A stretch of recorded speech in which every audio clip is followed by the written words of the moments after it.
Hello everyone, welcome back to my channel. So today we are going to discuss important articles from the Hindu newspapers. The first article is related to Navachar Mantra initiative.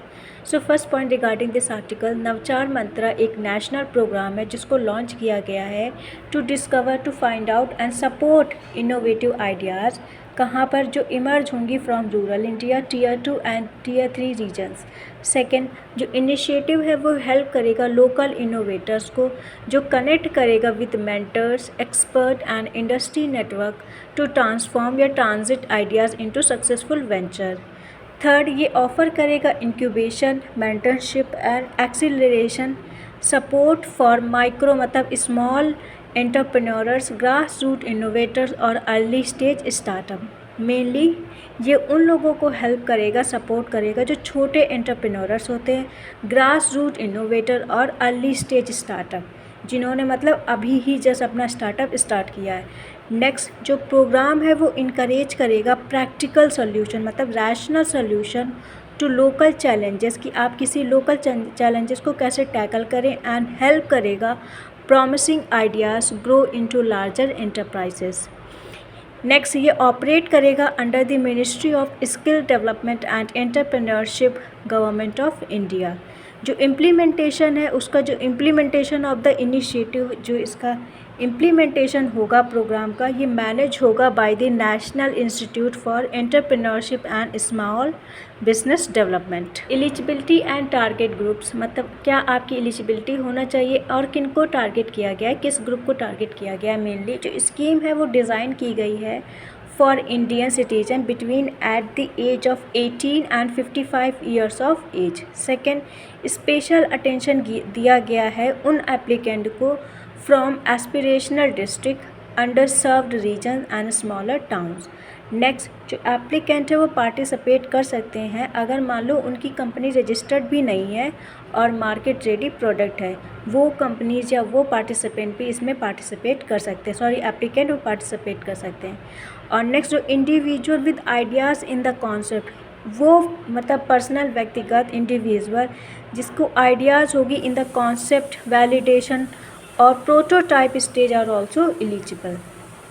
Focus sectors, किन किन sectors में focus किया जाएगा, agriculture and food technology, health technology and wellness, education technology and skill development, climate and environmental sustainability and the last rural trade and logistic और micro small medium enterprises development and artisan based technology. In sector पर mainly focus किया जाएगा।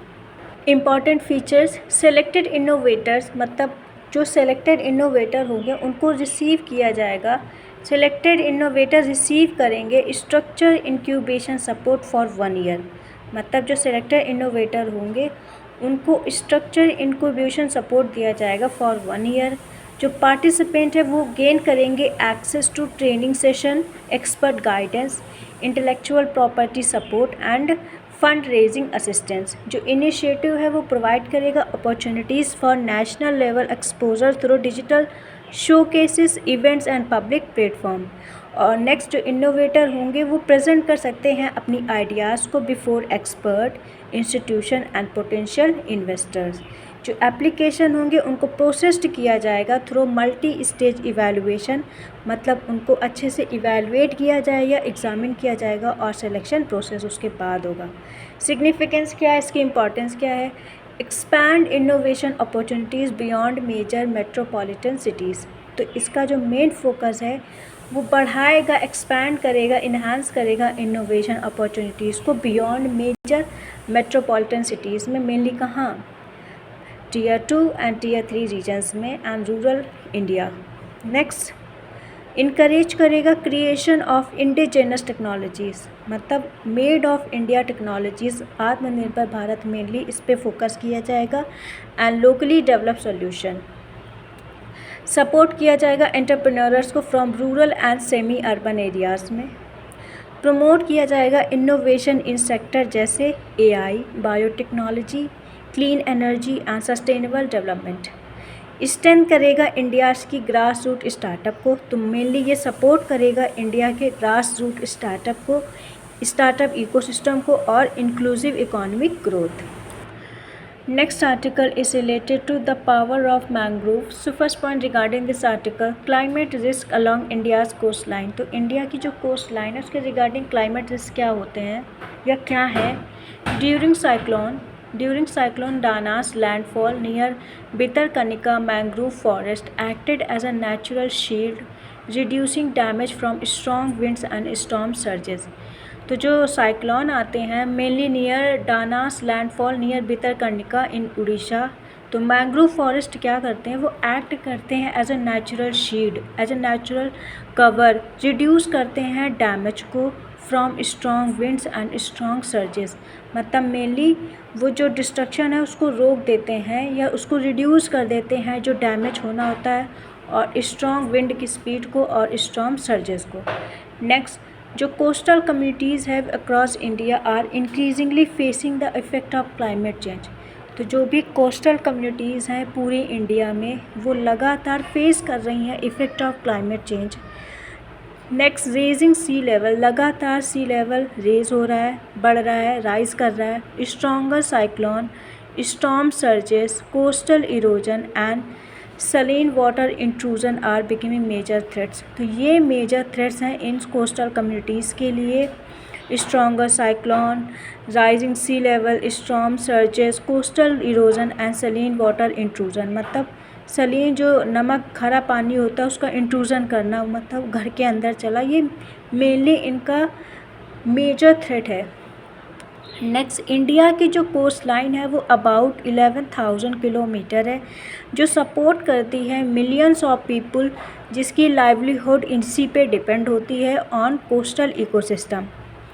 Nearly 250 million people, मतलब लगभग 250 million people यहाँ रहते हैं living in coastal region, जो वल्नरेबल हैं, ससेप्टेबल हैं at risk to these growing climate related hazards. Next, why mangroves matter more than sea wall. तो मैंग्रोव इतने मैटर क्यों करते हैं than sea wall. Mangrove sea grass, mangroves and coral reef serve करते हैं as a natural barrier. ये as a natural protector या natural protect होते हैं against coastal disaster. Second, not like concrete sea wall. Concrete sea wall की तरह नहीं होते हैं. जो मैंग्रोव्स होते हैं वो एब्जॉर्ब कर लेते हैं वेव एनर्जी को और रिड्यूस कर देते हैं उसके इम्पैक्ट को ऑफ स्टॉर्म नेचुरली. थर्ड, जो ये इकोसिस्टम होते हैं ये प्रोटेक्ट करते हैं बायोडाइवर्सिटी को, जबकि सपोर्ट करते हैं फिशरीज़ को, टूरिज़्म को और लोकल लाइवलीहुड्स को. नेक्स्ट, जो नेचर बेस्ड सोल्यूशन होते हैं उनको ऐसे देखा जाता है ये प्रोवाइड करते हैं long term benefits at a lower maintenance cost than engineered extra structure. Next, healthy mangrove ecosystem वो क्या कर सकते हैं, वो रिड्यूस कर सकते हैं डिज़ास्टर रिस्क को, जबकि इम्प्रूव करते हैं environmental resilience. Next, ecosystem based adaptation. तो इकोसिस्टम बेस्ड एडाप्टेशन क्या होता है, ये इकोसिस्टम बेस्ड एडाप्टेशन ये यूज़ करते हैं नेचुरल इकोसिस्टम को to help to assist communities adapt, उसको एडाप्ट करें क्लाइमेट चेंज को. सेकेंड, जो इकोसिस्टम बेस्ड एडाप्टेशन होते हैं ये सपोर्ट करते हैं क्लाइमेट रेसिलियंस को और कंजर्विंग करते हैं बायोडाइवर्सिटी को, मतलब उसको प्रोटेक्ट करते हैं या उसको प्रिजर्व करते हैं. नेक्स्ट, जो मैंग्रोव हो वो among the most effective ecosystem based adaptation tool है for coastal protection despite their benefits. मतलब बावजूद इतने सारे इसके जो बेनिफिट्स हैं, एडवांटेज, जो इकोसिस्टम बेस्ड अप्रोच है ऑफन रिसीव करता है लेस पॉलिसी अटेंशन. फिर भी इनको इतनी अटेंशन नहीं दी जाती है through policy than infrastructure project. Greater integration of ecosystem based adaptation into coastal planning can ये इम्प्रूव कर सकता है climate adaptation outcome. Next, mangrove important features. तो मैंग्रोव के इम्पॉर्टेंट फीचर्स क्या होते हैं. So first, what are mangroves. तो मैंग्रोव्स होते क्या हैं. Mangroves are salt tolerant trees and shrubs that grow in coastal areas. तो मैंग्रोव जो होते हैं वो सॉल्ट टॉलरेंट ट्रीज़ होते हैं, मतलब वो सॉल्ट को भी टॉलरेट कर लेते हैं. ये श्रब्स होते हैं जो ग्रो होते हैं इन कोस्टल एरियाज़ में. ये स्पेशली अडाप्ट करते हैं to survive in saline and water locked environment में. तो ये मेनली कहाँ रहते हैं, इनका अडाप्टेशन क्या है, सलीन और water locked environment. Habitat and growth condition क्या होती है इनकी, ये फाउंड होते हैं mainly in estuaries, deltas, tidal flats and coastal wetlands में।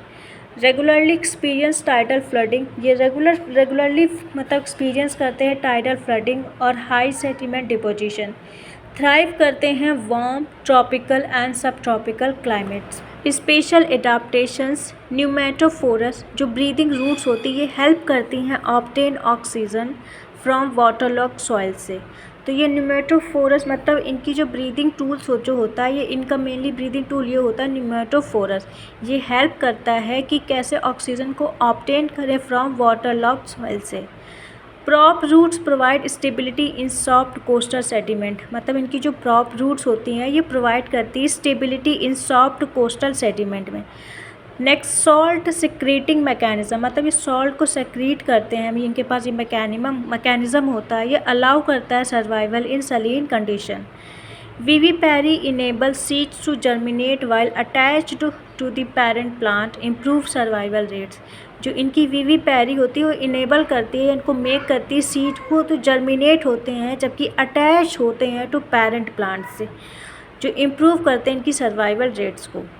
रूट इकोसिस्टम ट्रैप सेडिमेंट और हेल्प करते हैं prevent coastal erosion. Next, mangrove distribution and India. Global distribution क्या है, मैंग्रोव जो है वो कंसनट्रेटेड होते हैं mainly in tropical and sub tropical regions में। South and south east Asia contain, मतलब south and south east Asia mainly contain करते हैं largest share of the world mangrove ecosystem को। मेनली किस कंट्रीज़ में, Indonesia, Brazil, Nigeria, Mexico and Australia.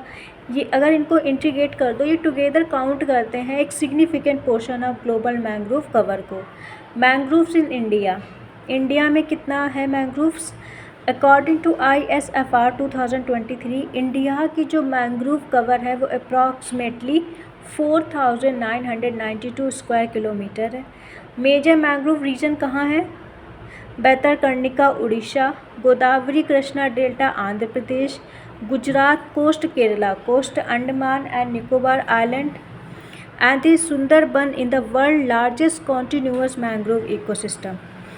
And जो next है वो भितरकनिका नेशनल पार्क, वो कंटेन करता है one of India's most important mangrove forest को।